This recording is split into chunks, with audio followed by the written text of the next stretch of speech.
Reports of Russian hackers targeting U.S. banks amid talk of Ukraine crisis looks pretty similar to World War II. Growing concerns that Russia is launching a stealth invasion, and we are now getting these satellite images of a military buildup. NATO reports at least 1,000 Russian troops are already operating inside the Ukraine as more Russian forces now head to the border. In the meantime, a shell hits a school in eastern Ukraine under rebel control, and that has caused considerable damage. Look at this video right here. And also, of course, we mentioned this, JP Morgan Chase and at least one other bank now investigating a possible cyber attack by Russian hackers. Chase says it's now increasing security. So there's a lot of stuff to cover, but let's talk to somebody who is terrific at looking at this, and this is a story you followed very closely.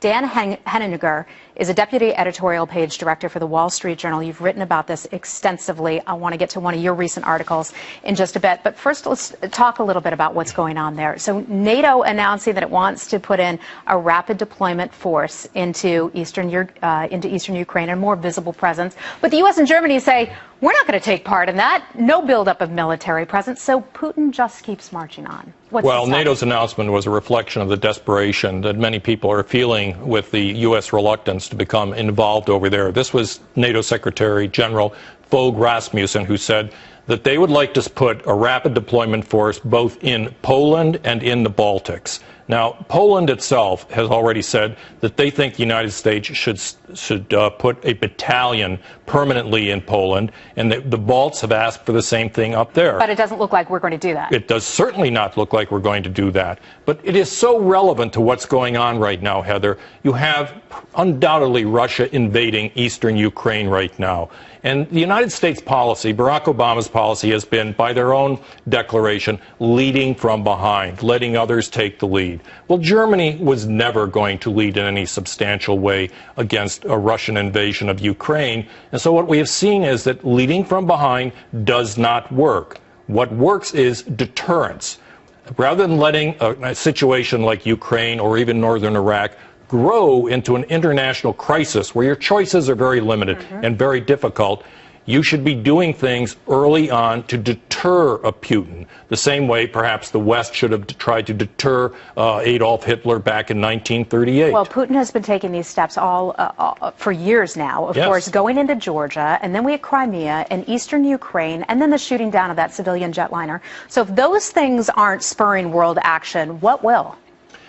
Well, as I say, there are hardly any good choices right now. But I think what we have seen in northern Iraq with ISIS and the beheadings and the slaughter and the massacres of the Yazidis and the Christians has so shocked the conscience of the world. That we've forgotten about Ukraine?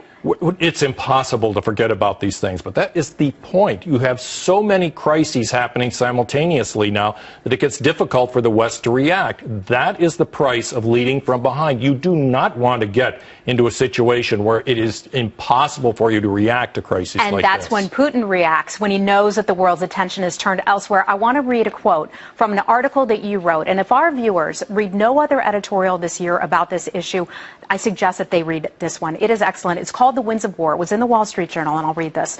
The U.S.'s wars in Iraq and Afghanistan, though fought by a dedicated professional military, are said to have turned America in on itself as two big wars did to Europe. The idea is that Americans are tired of their world rule now, but tireless men like Hitler always find advantage in other nations' fatigue. That's Putin. That's what Putin's doing right now. And I mean, what he is doing in Ukraine is indeed a crisis. And the expectation is, specialists who watch this, is that if he succeeds there, he will next turn towards the Baltics. And his end game? And then that is not his end game. Then he would ask Poland to turn and face away from the West and align itself with Russia. That is essentially what Hitler did in Austria and the Sudetenland in 1938. Now, people will say, but Russia doesn't have an army anywhere as big as the Nazis did in 1938. No, but give him time. Why take the risk of allowing an aggressor like this to build his power and his authority and his hegemony at the edge of Western Europe? It's an incredibly dangerous situation, and it does have resonances of what we went through before World War II. Dan Henninger, from the Wall Street Journal. Thank you so much.